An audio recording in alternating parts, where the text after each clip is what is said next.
Land Cruiser. For 66 years, it has grown to become two things: the conveyance of choice for worldwide NGOs accessing corners of the world where running water may be optional, and more recently, real off-roaders for rich people. But as we move into 2024 and beyond, Toyota City presents us with a different equation. Is the world, or perhaps just the Americas, ready for a Land Cruiser that's smaller, that's a hybrid, and most importantly, a Land Cruiser that's less expensive?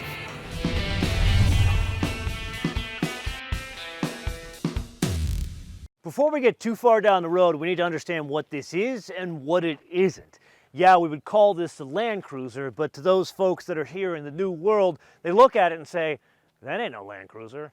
Well, in reality, it is a Land Cruiser. It's just the Land Cruiser that is better known in other parts of the world as the LC250 or the Land Cruiser Prado. Now, what we're looking at here is the only Land Cruiser that comes to the U.S. technically badged a Land Cruiser. Yes, one can still get an LC300 in the U.S. It's just called a Lexus, and a couple of bits change, and that's really a very fancy vehicle that can also go off-road.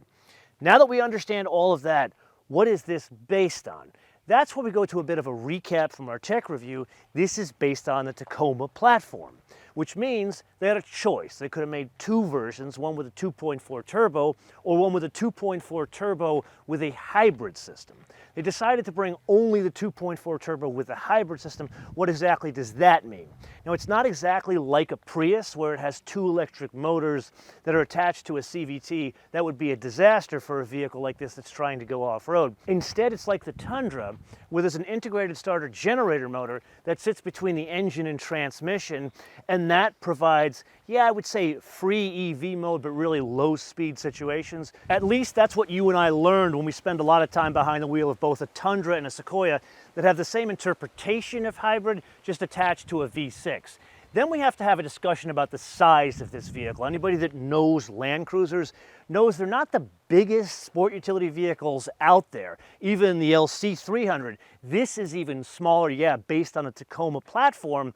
But to give you an idea, like look at the wheelbase. That's where one packages a lot of people and a lot of dogs.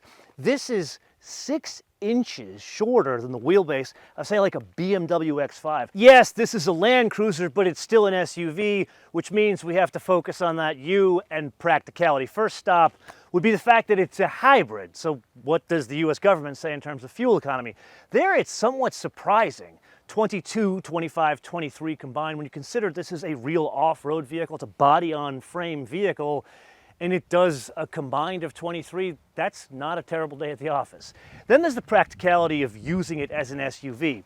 Now, it's like any other vehicle where you hit the button, the thing opens, and you take your crap and you put it in the back of the vehicle.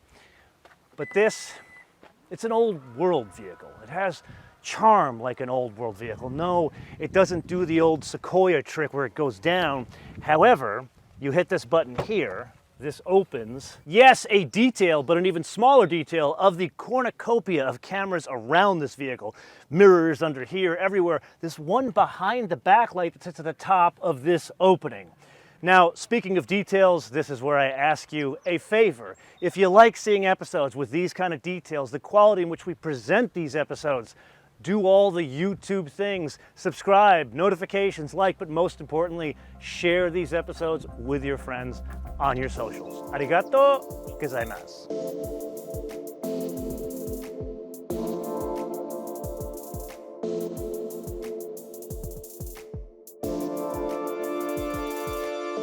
Okay, so not exactly the surroundings you and I normally find ourselves in, but we still have a job to do. 5,037 pounds, or depending on express your weights and measures, 2,285 kilograms. With that, this is 4-wheel high. Most everything is set to normal here, and there is a good amount of power. The big thing we have to understand here is how is torque delivered, and this would be a wonderful test of this, kind of pulling out of this hill. So we've got a combination of that electrification, a 4-cylinder, yet I feel not instantaneous torque, but this is not anemic like Land Cruisers of the past. Is it like the V8 kind of delivery of power? No. I would say it's like, the best way to describe this is like a torque fill, not quite to the level of like a diesel that you would see on like a pickup truck. There's really good delivery of torque here. That's the big thing that kind of slaps you across the face. Yeah, you and I need to get this thing back on Moto Canyon and understand what it's like to live with around town and on roads, because as fantastic as this is out here, the reality is most people are going to be using it as a vehicle in town.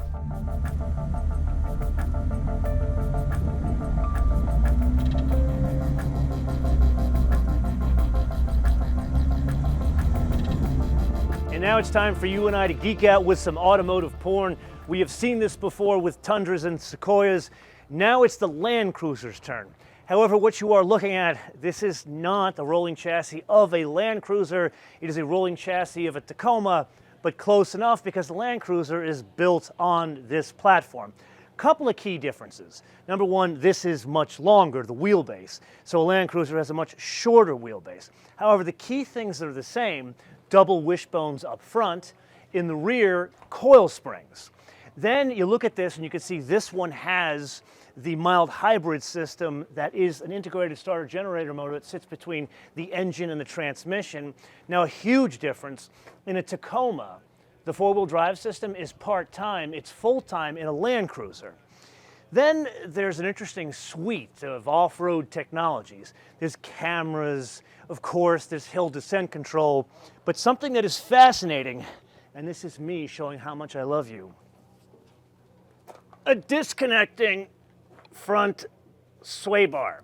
So basically this thing in the center disconnects each side of the vehicle so they can operate more independently, which is what you want when really off-roading.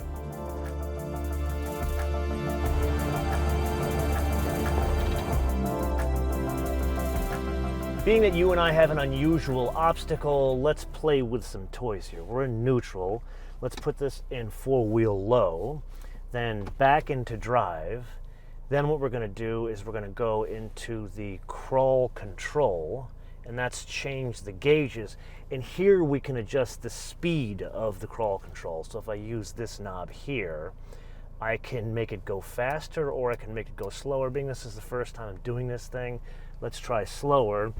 And then let's go ahead and disconnect the sway bar, because why not? And then let's go into locking the center diff. Now that we have that checklist, it's almost like flying an airplane. Let's go through the rock garden. Now this is going to go crazy slow, so basically I am not engaging with the brake at this point. The crawl control is taking control of the vehicle. And the big thing you notice, I don't know if this is me or if this was a major change. Remember we did this in a Tundra with Mike Swears? It made some noise in that vehicle. Here I don't really hear it as much. Now let's put aside the rock garden and let's talk about articulation here. So this is where the sway bar disconnect is going to come into play. And here, once again, I'm doing the crawl control, so I am not engaging the brakes. Yeah, I would say it's a little slow. You could probably do a little bit faster, but there's good control here. At the end of the day, what are we trying to prove here? We're trying to prove that this is still a Land Cruiser or a Land Cruiser Prado, if we're being really pedantic. But they're the combination of some of these like suite of technologies that they've added here with the electrification and the torque. All of it kind of comes together and makes this thing, kind of checks the box that it is indeed a Land Cruiser. I'd love to spend some more time on like TFL's ranch doing this thing, but from this like, I would say moderate off-road course, wow, that Toyota has set up. I'm kind of surprised they let us actually kind of hit this angle here in a $70,000 vehicle, but God bless them for it. Yes, it is indeed that time again to play your favorite game on the options game with today's contestant, a vehicle that has magically reduced its price. Yes, you hear that correctly. A car that is cheaper than the one it replaces.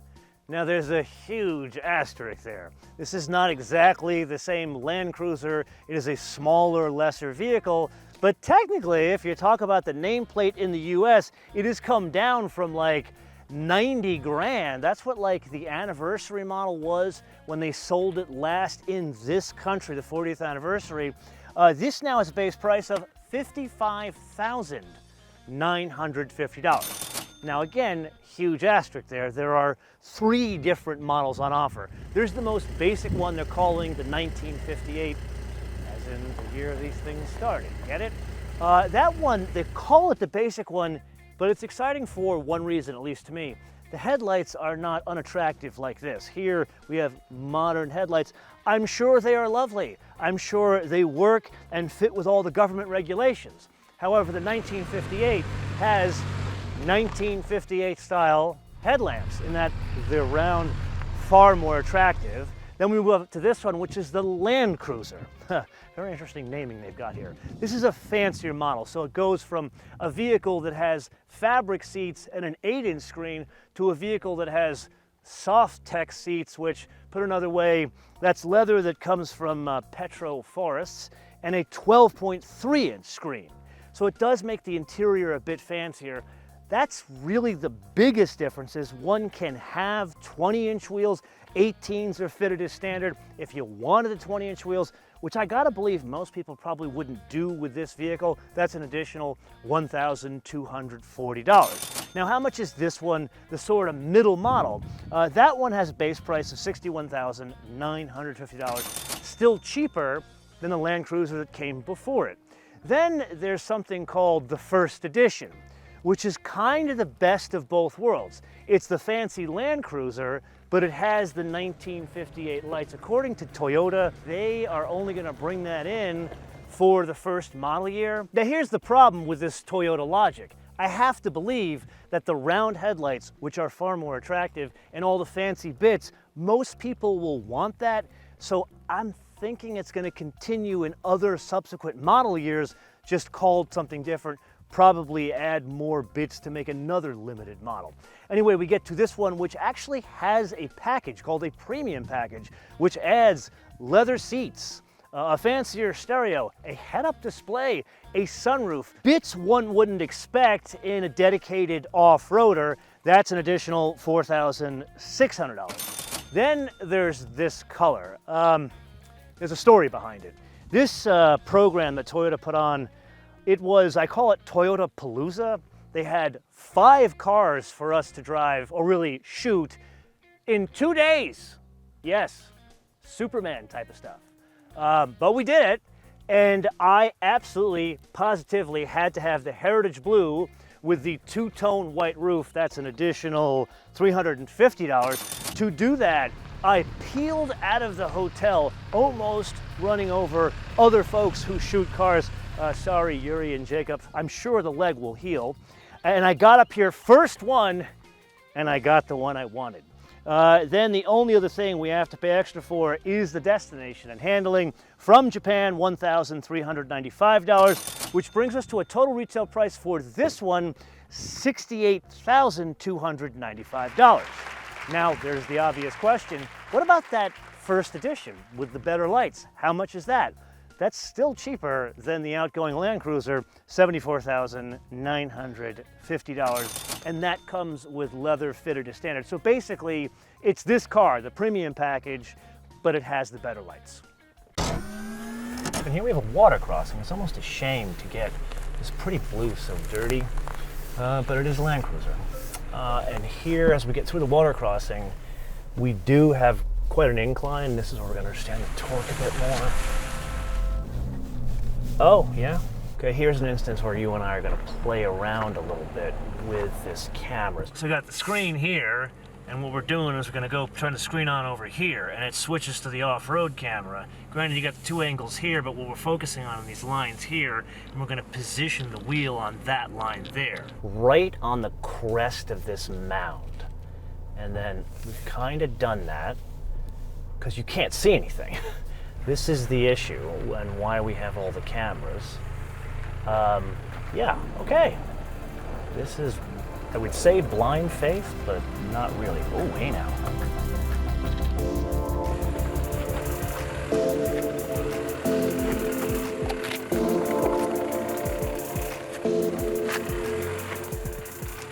Rather than posing the question, what did we learn today, I'm going to make a rather bold statement. I would 1000% daily one of these. Now that statement is more bold than, say, coming from our friends Andre and Nathan over at TFL Car, they are truck people, they use trucks, and they live in Colorado. I, on the other hand, have the mentality of a 3-year-old. I have no practicality, and I've never owned a car with a backseat, at least for the past 20 years. So this, it speaks to all the stupidity in my desires for a 4-wheeled conveyance. It has a certain way in which it goes around, at least in case trails here. We will drive it on road this event. We could only do the off-road here at Toyota because there was so many different cars to drive at what I'm referring to as Toyota Palooza.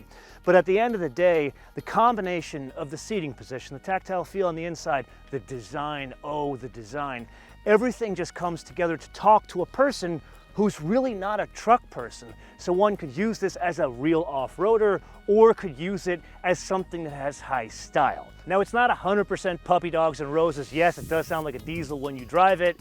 And when I say I would daily one of these things, I am not kidding you. I have already called around to try to get an allocation on one. And many dealers, at least in California, western states, are trying to get over sticker quite a bit. I think that's going to change because the GR Corolla, we thought that would go over sticker forever. It hasn't. Those you can get at sticker, even below in some cases. So really, patience is what's needed here. That brings us to the wish list. The headlights. We talked about that. I want that going forward. However, I'm not just talking about headlights. Details, design details like that, that add charm to an unusual design. Can we do more of that? And this is not just directed at Toyota, but I am one man, and this is the point of the episode. I turn around to you guys to opine in the comments below, or via our social media, MotoMan TV on Word, MotoMan TV on Word, Facebook, Twitter, and Instagram. If you got value out of this episode, I would highly suggest you see our Living With series. That's where we go beyond first drives like this, and we spend extra time with the car, and we talk about service, maintenance histories, living with the vehicle, fuel economy, charging it, all that kind of stuff we don't cover here. You can see that playlist here. Until I see you in the next episode, bis später.